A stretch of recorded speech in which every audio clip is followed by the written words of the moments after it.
সপ্তম শ্রেণীর বন্ধুরা, আজকে আমি আপনার নিয়ে চলে এসেছি বার্ষিক সামষ্টিক মূল্যায়ন নির্দেশিকা 2024 বিষয় বাংলা। তো চলো তোমাদের বাংলা পরীক্ষার সিলেবাস এবং নমুনা প্রশ্নটি দেখা যাক। এখানে অভিজ্ঞতার তোমাদের সিলেবাসটি দেওয়া আছে, কোন কোন অধ্যায় পরীক্ষাতে আসবে, এটা তোমরা স্ক্রিনশট দিয়ে নিতে পারো। তো চলো নমুনা প্রশ্নে যাওয়া যাক। নৈবিত্তিক অংশ তোমাদের মান হবে 25। এখানে 1 নম্বর প্রশ্ন হিসেবে তোমাদের আছে পিরামিড কী ধরনের লেখা। এটা তোমরা লিখতে, পিরামিড কী ধরনের লেখা। এখানে তোমরা এমসিকিউ মানে তো জানো, এখানে 4টা করে অপশন থাকবে, তোমাদের যে কোনো একটি লিখতে হবে। প্রায়োগিক, এটা উত্তর কী হবে, প্রায়োগিকমূলক, বিবরণমূলক, তথ্যমূলক না বিশ্লেষণমূলক। আবুর মনে ভয় কেন, আবুর মনে ভয় কেন, লুকিয়ে এসেছে বলে, মাছ ধরতে না পারার শঙ্কায়, বৃষ্টির কারণে, ঘুমিয়ে পড়ার শঙ্কায়। সততা স্টোর, এখানে সভ্য মূল্যে খাতা, কলম, পেন্সিল সহ যাবতীয় স্টেশনারি দ্রব্য পাওয়া যায়। যোগাযোগ আমতলির আছে। উপরের লেখাটি কোন বিষয়ের সাথে মিল আছে, সাইনবোর্ড, ব্যানার, লিফলেট, বিজ্ঞাপন। কোনটি ক্রিয়াবাচক শব্দ, পড়ানো, খাওয়া, লেখা, করেছি। নিচের কবিতাংশ পড়ে পরবর্তী 2টি প্রশ্নের উত্তর দাও। মেঘনা নদী পাড়ি দিব, কলা এক নাই, আবার আমি যাব আমার পাড়াতলির গায়ে। ওপরের কবিতা অংশের ভাবটি নিচের কোন কবিতার সাথে সাদৃশ্যপূর্ণ, ময়নামতির চর, মাঝি, নোলক, ছিন্নমুকুল। ওপরের কবিতা অংশটির ভাবের সাথে মিল রয়েছে যে চরণের। এরই উঁচু পারে নিত্য বিহানে লাগন দিয়েছে চাষি, আমার মায়ের গয়না ছাড়া ঘরকে যাব না। নতুন চরে পলিমাটিতে কলাই বুনেছে যারা, বড় হলে আমি হব খেয়া ঘাটের মাঝি।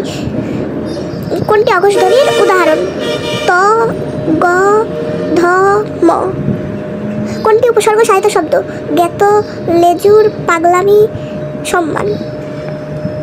কোনটি জটিল বাক্যের উদাহরণ, রফিক আজ ভাত খেয়ে গেল, খেয়ে স্কুলে গেল, যত দান করবে তত বেড়ে যাবে, আজীবনে ঋণ স্বীকার করব, লোকটি গরিব কিন্তু ভালো মানুষ।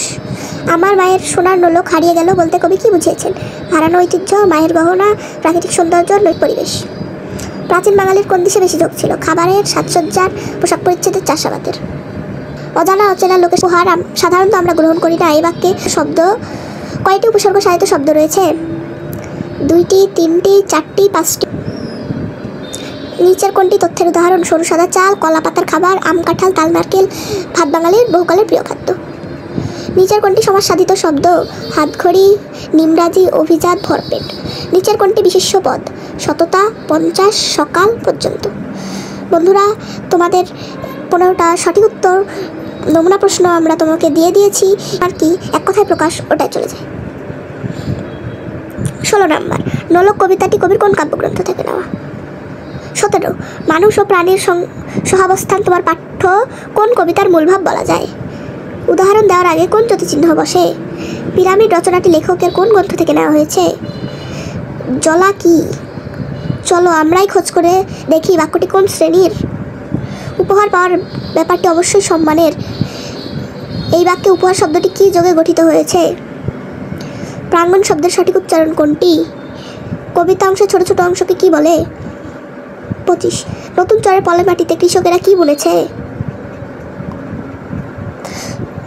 তো বন্ধুরা, আজকের মতো এইটুকুই। দেখা হচ্ছে পরবর্তী কোনো ভিডিওতে। সেই ভিডিওগুলোতে আমরা তোমাদের সংক্ষিপ্ত প্রশ্ন এবং রচনামূলক প্রশ্ন, যেটার মান 75, সেটা নিয়ে আলোচনা করব এবং তোমাদের রেগুলার নমুনা প্রশ্নের উত্তর দেওয়ার চেষ্টা করব। সো আজকের মতো এই পর্যন্তই। দেখা হবে পরে কোনো ভিডিওতে। ততক্ষণের জন্য আল্লাহ হাফেজ।